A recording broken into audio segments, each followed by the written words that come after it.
Hi, and welcome to the Maven Sports Medicine Endurance Training blog. I'm Dr. Jerry Yu, one of the owners of Maven.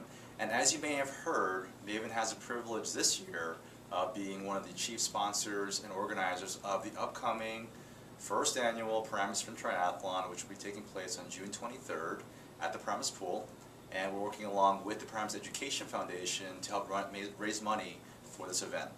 So mark your calendars. And today I have with me a local legend, Miss Lurz, who is our open water swim coaching guru. And not only she's a longtime runner, but she's also a triathlete and a coach. And I personally used her services in the past year, and I found to be very invaluable as far as getting me over some mental ruts that I had with open water training. So having said that, Ellen, thank you so much for coming in today.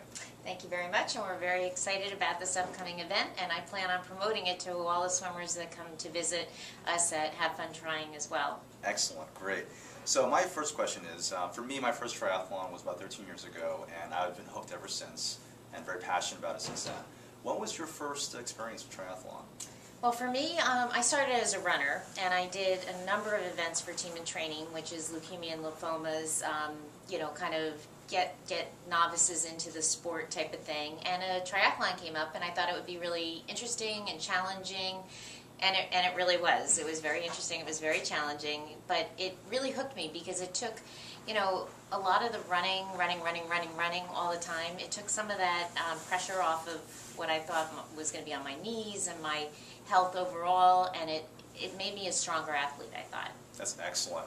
Now, from there, Ellen, fast forward a couple of years, how did you get into the open water swim coaching?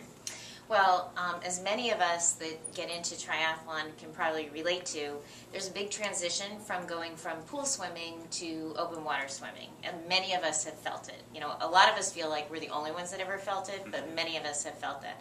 And my husband and I moved to a home on a lake, and it was kind of like one of those build it, they will come. Well, we moved there, and they came, and it just became a no-brainer that we would start, kind of doing this for the athletes that we knew, and they told two friends, and they told two friends, and now it's become quite a flourishing little opportunity. That's awesome, and what I love about the layout over there is that it's safe, it's not terribly deep, and that you can follow us along with either your kayak or with your boat along there, and so athletes are very safe while they're on there. There's no real fear of going under or not being rescued and whatnot, so Ellen's been really cool with having that there. Now, as far as training goes, our endurance training at Maven has always centered on fitness being a foundation for all sorts of athletic events or abilities. Do you have a personal philosophy that you take with your athletes or swimmers? Well, I think strength and confidence makes better athletes. I think a stronger mind makes a stronger body, and I think a stronger body helps build a stronger mind. So I think that's what we incorporate with, all the swimmers and all the athletes that I participate in any sport with. We want everybody to feel really strong. Yeah. At whatever level they're at. And, I think that's worked out really well. Yeah, I think for you, what you touched on a really good point was meeting people where they're at as far as their ability goes, and taking it from that point and letting them get to where they can and to their maximum ability. Now getting back into open water swimming, Ellen, I remember my first open water race, and I can remember vividly the panic, the anxiety I felt because I looked around the entire field and I was the only one without a wetsuit. So I was even more, let's just say, scared about going into the water. How do you help your triathletes who have never been in open water get over their fear? Well, the first thing would be to encourage them to get into open water, as soon as they possibly can, because, again, that transition is big.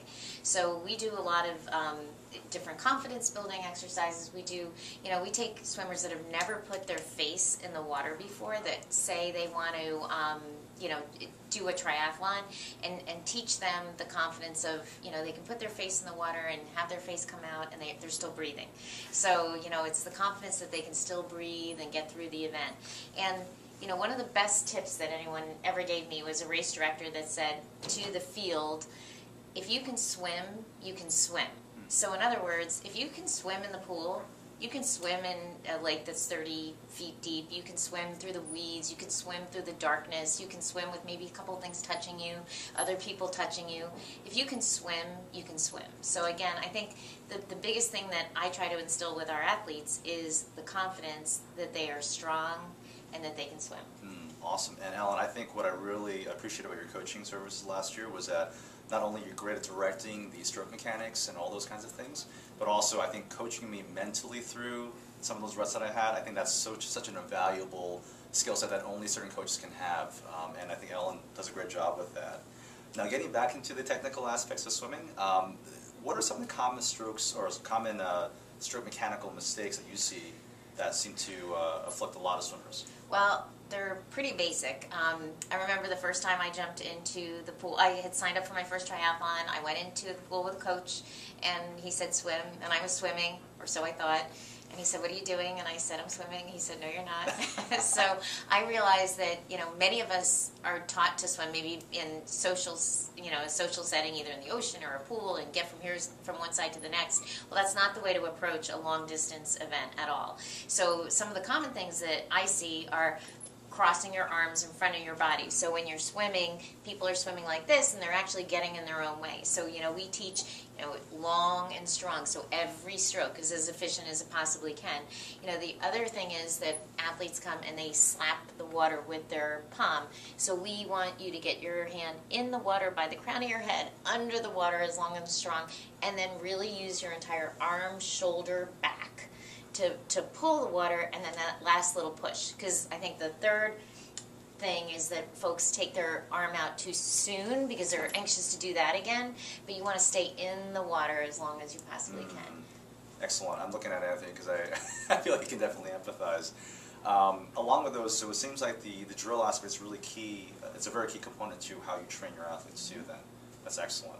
Are there maybe like your three top drills that you teach or instruct your athletes to do in the water? Well, we definitely do the duckers for the beginners to just regulate their breathing. Sure. We do, a side stroke thing where you just, it makes you accentuate that long and strong, and then we do a lot of drills with your feet too, because triathletes, as you know, Jerry, you don't want to waste all your energy in the swim with your legs because you want to save your legs for later. And a lot of beginner triathletes, are kicking and fluttering and wasting a lot of energy that they can really save for later. So we try to focus on the upper body in that first discipline so that, really we need our arms to hold on to the bike and our core and arms to run, but, not as much as the legs in those other two disciplines. I agree with you. And also I would say that from a physical therapy standpoint, one of the things you mentioned, which definitely drew my attention, was as you cross the midline, the incidence of shoulder injuries actually increases quite a bit. So this actually puts a lot of stress on the shoulder at the very peak of when you enter the water. So just by keeping your arm in line, as Ellen mentioned, really can take a lot of stress off of that stroke as you're going into the water and completing the stroke through its follow-through.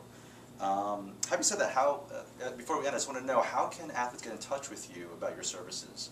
Oh, that's easy. The company name is Have Fun Trying. The easiest way to get in touch is via email, and that's elurz@bookmygroup.com, or my cell phone. I always like to talk to every athlete at the beginning of any type of session so that we can establish where the athlete is. My cell phone number is 201-755-6508. It's on all the time, and I'd love to hear from you.